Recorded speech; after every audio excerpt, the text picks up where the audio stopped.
നമസ്കാരം. എല്ലാ മലയാളി വാർത്താ പ്രേക്ഷകർക്കും നല്ലൊരു ദിവസം ആശംസിച്ചുകൊണ്ട് വാർത്തകളിലേക്ക് കടക്കുകയാണ്. ഏവർക്കും സ്വാഗതം. മുല്ലപ്പെരിയാറുമായി ബന്ധപ്പെട്ടുള്ള വാർത്തയാണ്. അതുപോലെ തന്നെ നമ്മൾ ഇന്നത്തെ മഴ മുന്നറിയിപ്പ് കൂടിയാണ് ആദ്യം നോക്കാൻ പോകുന്നത്. മുല്ലപ്പെരിയാർ അണക്കെട്ടിലെ ജലനിരപ്പ് വെള്ളിയാഴ്ച വൈകിട്ട് 6 മണിയോടെ 135.30 അടിയിലെത്തിയിരിക്കുകയാണ്. ശക്തമായ മഴ തുടർന്നാൽ റൂൾ കർവ് പ്രകാരം ഇന്ന് അണക്കെട്ടിന്റെ സ്പിൽവേ ഷട്ടറുകൾ തുറക്കാനുള്ള സാധ്യതയുണ്ട്. നിലവിലെ റൂൾ കർവ് പ്രകാരം ജൂൺ 30 വരെ 136 അടി വെള്ളമാണ് തമിഴ്നാടിന് സംഭരിക്കാൻ സാധിക്കുന്നത്.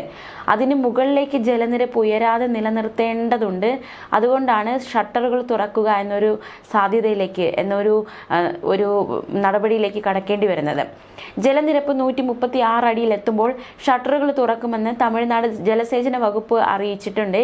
ഈ സാഹചര്യത്തിൽ ഇടുക്കി ജില്ലാ ഭരണകൂടം അതിനായുള്ള മുന്നൊരുക്കങ്ങൾ നടത്തുന്നുണ്ട്. പെരിയാർ, മഞ്ചുമല, ഉപ്പുതറ, അയ്യപ്പൻകോവിൽ, ഏലപ്പാറ, കാഞ്ചിയാർ, ആനവിലാസം, ഉടുമ്പൻചോല എന്നിവിടങ്ങളിൽ നിന്ന് ഈ ആൾക്കാരെയൊക്കെ ഒഴിപ്പിക്കുന്നുണ്ട്. ഇവിടെ ഈ പ്രദേശങ്ങളിൽ നിന്ന് 883 കുടുംബങ്ങളിലെ 3220ഓളം പേരെ സുരക്ഷിത സ്ഥലത്തേക്ക് മാറ്റാൻ കളക്ടർ നിർദ്ദേശം നൽകിയിരിക്കുകയാണ്. മാത്രമല്ല ഇവർക്ക് വേണ്ടി 20ലധികം ക്യാമ്പുകളാണ് തയ്യാറാക്കിയിരിക്കുന്നത്. ഷട്ടറുകൾ തുറക്കേണ്ടി വന്നാൽ പകൽ സമയത്ത് മാത്രമേ തുറക്കാവൂ എന്ന് തമിഴ്നാടിനോട് കേരളം ആവശ്യപ്പെട്ടിട്ടുണ്ട്. പ്രത്യേകിച്ച് കളക്ടറാണ് ഇത്തരത്തിലുള്ള ആവശ്യം തമിഴ്നാടിനോട് ഉന്നയിച്ചിരിക്കുന്നത്. ഈ മുല്ലപ്പെരിയാറിൽ മാത്രമല്ല ഇടുക്കി അണക്കെട്ടിലും ജലനിരപ്പ് ഉയരുന്നുണ്ട്. ഇന്നലെ വൈകിട്ട് 2360 അടിയിലാണ് ഇടുക്കി അണക്കെട്ടിലെ ജലനിരപ്പ് ഉയർന്നത്. സമുദ്രനിരപ്പിൽ നിന്നുള്ള ഉയരം കൂടിയാണ് ഇത് എന്നതും ഏറ്റവും ശ്രദ്ധേയം. ജലനിരപ്പ് 5 അടി കൂടി ഉയർന്നാൽ മുന്നറിയിപ്പ് നൽകും. റൂൾ കർവ് നിയമം അനുസരിച്ച് ജലനിരപ്പ് 2365 അടിയിലെത്തുകയാണെങ്കിൽ ബ്ലൂ അലേർട്ട് നൽകുക എന്ന തരത്തിലേക്ക് നീങ്ങും. ബ്ലൂ അലേർട്ട് പ്രഖ്യാപിച്ചാലും ഡാം തുറന്നുവിടാൻ സാധ്യതയില്ല.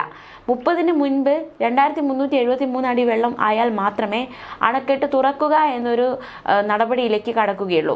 ജൂലൈ 1 മുതൽ റൂൾ കർവ് 2375.33 അടിയായി ഉയരും.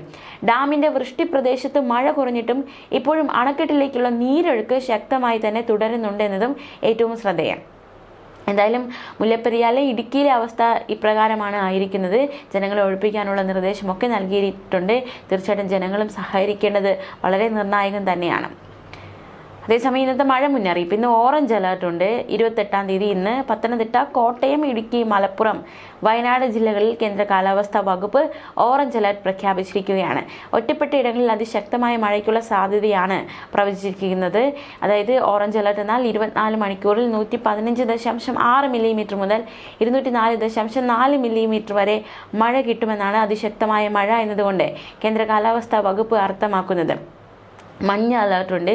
ഇന്ന് തിരുവനന്തപുരം, കൊല്ലം, ആലപ്പുഴ, എറണാകുളം, തൃശ്ശൂർ, പാലക്കാട്, കോഴിക്കോട്, കണ്ണൂർ, കാസർഗോഡ് ജില്ലകളിൽ മഞ്ഞ അലേർട്ടാണ്. നാളെ പത്തനംതിട്ട, കോട്ടയം, ഇടുക്കി, മലപ്പുറം, വയനാട് ജില്ലകളിൽ കേന്ദ്ര കാലാവസ്ഥാ വകുപ്പ് മഞ്ഞ അലേർട്ട് പ്രഖ്യാപിച്ചിരിക്കുകയാണ്. ഒറ്റപ്പെട്ട ശക്തമായ മഴയ്ക്കുള്ള സാധ്യതയാണ് പ്രവചിക്കപ്പെട്ടിരിക്കുന്നത്. 24 മണിക്കൂറിൽ 64.5 മില്ലിമീറ്റർ മുതൽ 115.5 മില്ലിമീറ്റർ വരെ മഴ കിട്ടുന്ന സാഹചര്യത്തെയാണ് ശക്തമായ മഴ എന്നതുകൊണ്ട് കേന്ദ്ര കാലാവസ്ഥാ വകുപ്പ് അർത്ഥമാക്കുന്നത്. ഇടിമിന്നലോട് കൂടിയ മഴയാണ് പ്രതീക്ഷിക്കുന്നത്. തെക്ക് പടിഞ്ഞാറൻ രാജസ്ഥാന് മുകളിൽ ചക്രവാത ചുഴി സ്ഥിതി ചെയ്യുന്നുണ്ട്. വടക്കു പടിഞ്ഞാറൻ ബംഗാൾ ഉൾക്കടലിന് അതിനോട് ചേർന്നുള്ള പശ്ചിമ ബംഗ്ലാദേശ് തീരത്തിന് മുകളിലായി നാളെ അതായത് ഞായറാഴ്ചയോടെ ചക്രവാത ചുഴി രൂപപ്പെടാനും തുടർന്നുള്ള 24 മണിക്കൂറിൽ ന്യൂനമർദ്ദമായി ശക്തി പ്രാപിക്കാനും സാധ്യതയുണ്ടെന്നും കേന്ദ്ര കാലാവസ്ഥാ വകുപ്പ് വ്യക്തമാക്കി. കേരളത്തിൽ അടുത്ത 5 ദിവസം മഴയ്ക്ക് സാധ്യതയുണ്ട്. മാത്രമല്ല ഇന്ന് അതിശക്തമായ മഴയ്ക്കാണ് സാധ്യതയുള്ളത്. എല്ലാവരും ജാഗ്രതയോടെ ആയിരിക്കുക. ഓറഞ്ച് അലേർട്ടും മഞ്ഞ അലേർട്ടും ഉള്ള ജില്ലകളിലുള്ളവർ തീർച്ചയായിട്ടും മഴ പെയ്യും. അപ്പോൾ അതിൻ്റേതായുള്ള മുൻകരുതലുകൾ സ്വീകരിച്ച് സുരക്ഷിതരായിരിക്കുക. പുതുക്കിയ ഉയർന്ന തിരമാല, കള്ളക്കടൽ ജാഗ്രതാ നിർദ്ദേശം നോക്കാം. തിരുവനന്തപുരം കാപ്പിൽ മുതൽ പൊഴിയൂർ വരെ കടൽക്കടൽ പ്രതിഭാസത്തിന് സാധ്യതയുണ്ട്. കണ്ണൂർ, കാസർഗോഡ് ജില്ലകളിൽ കുഞ്ചത്തൂർ മുതൽ കോട്ടക്കുന്ന് വരെ ഇന്ന് ഉച്ചയ്ക്ക് 2:30 വരെ 2.9 മുതൽ 3.0 മീറ്റർ വരെയും ഉയർന്ന തിരമാലയ്ക്കും കടലാക്രമണത്തിനും സാധ്യതയുണ്ടെന്ന് ദേശീയ സമുദ്രസ്ഥിതി പഠന ഗവേഷണ കേന്ദ്രം അറിയിച്ചു. കന്യാകുമാരി തീരത്ത് അതായത് നീരോടി മുതൽ ആരോഗ്യപുരം വരെ നാളെ രാവിലെ അതായത് ഞായറാഴ്ച രാവിലെ 8:30 വരെ 1.9 മുതൽ 2.1 മീറ്റർ വരെ കള്ളക്കടൽ പ്രതിഭാസത്തിന് സാധ്യതയുണ്ടെന്നും ദേശീയ സമുദ്രസ്ഥിതി പഠന ഗവേഷണ കേന്ദ്രം മുന്നറിയിപ്പ് നൽകിയിരിക്കുകയാണ്. ഈ പ്രദേശങ്ങളിലെ മത്സ്യത്തൊഴിലാളികളും തീരദേശവാസികൾ ജാഗ്രത പാലിക്കുക. കടൽക്ഷോഭം രൂക്ഷമാകാൻ വളരെയധികം സാധ്യതയുണ്ട്. അതുകൊണ്ട് തന്നെ ഈ അപകട മേഖലകളിലൊക്കെ താമസിക്കുന്നവർ തീർച്ചയായിട്ടും മാറി താമസിക്കുക. അധികൃതർ അതിനുള്ള മുന്നറിയിപ്പ് നിങ്ങൾക്ക് നൽകും. അതനുസരിച്ച് മാറി താമസിക്കുക. ഈ ചെറിയ വള്ളങ്ങൾ, ബോട്ടുകൾ ഈ സമയത്ത് കടലിലേക്ക് ഇറക്കുന്നത് പൂർണ്ണമായി ഒഴിവാക്കേണ്ടതാണ്. കള്ളക്കടൽ പ്രതിഭാസത്തിനും ഉയർന്ന തിരമാലയ്ക്കും സാധ്യതയുള്ള സാഹചര്യത്തിൽ കടലിലേക്ക് മത്സ്യബന്ധന യാനങ്ങൾ ഇറക്കുന്നത് പോലെ തന്നെ അപകടകരമാണ് കരയ്ക്ക് അടുപ്പിക്കുന്നതും. അതുകൊണ്ട് തിരമാല ശക്തിപ്പെടുന്ന ഘട്ടത്തിൽ കടലിലേക്ക് ഇറക്കുന്നതും കരയ്ക്ക് അടുപ്പിക്കുന്നതും ഒഴിവാക്കുക. മുന്നറിയിപ്പ് പിൻവലിക്കുന്നതുവരെ ബീച്ചുകൾ കേന്ദ്രീകരിച്ചുള്ള വിനോദസഞ്ചാരം ഉൾപ്പെടെയുള്ള എല്ലാ പ്രവർത്തനങ്ങളും പൂർണ്ണമായും ഒഴിവാക്കേണ്ടതാണ്. മത്സ്യബന്ധന യാനങ്ങളായ ബോട്ട്, വള്ളം മുതലായവ ഹാർബറിൽ സുരക്ഷിതമായി കെട്ടിയിട്ട് സൂക്ഷിക്കുക. വള്ളങ്ങൾ തമ്മിൽ സുരക്ഷിത അകലം പാലിക്കുന്നത് കൂട്ടിയിടിച്ചുള്ള അപകട സാധ്യത ഒഴിവാക്കും. മത്സ്യബന്ധന ഉപകരണങ്ങളുടെ സുരക്ഷ ഉറപ്പാക്കണം. ബീച്ചിലേക്കുള്ള യാത്രകളും കടലിൽ ഇറങ്ങിയുള്ള വിനോദങ്ങളും പൂർണ്ണമായും ഒഴിവാക്കണം. തീരശോഷണത്തിന് സാധ്യതയുള്ളതിനാൽ പ്രത്യേകം ജാഗ്രത പുലർത്തണം. പൊതുജനങ്ങൾക്ക് ജാഗ്രതാ നിർദ്ദേശമുണ്ട്. ഉരുൾപൊട്ടൽ, മണ്ണിടിച്ചിൽ, മലവെള്ളപ്പാച്ചിൽ സാധ്യതയുള്ള പ്രദേശങ്ങളിൽ താമസിക്കുന്നവർ അധികൃതരുടെ നിർദ്ദേശാനുസരണം സുരക്ഷിതമായ സ്ഥലങ്ങളിലേക്ക് മാറി താമസിക്കണം.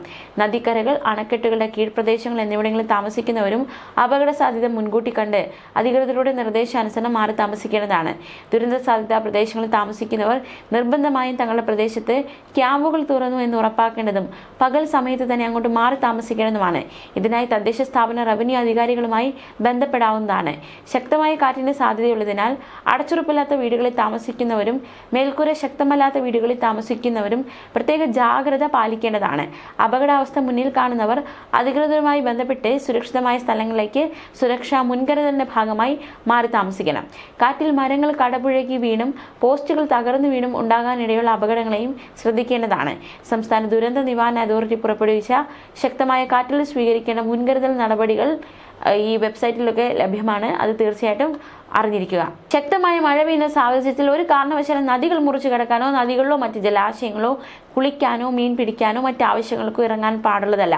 ജലാശയങ്ങൾക്ക് മുകളിലെ മേൽപ്പാലങ്ങൾ കയറി കാഴ്ച കാണുക, സെൽഫി എടുക്കുക, കൂട്ടം കൂടി നിൽക്കുക ഇതൊന്നും ഈ സമയത്ത് ഒഴിവാക്കുന്നത് നന്നായിരിക്കും.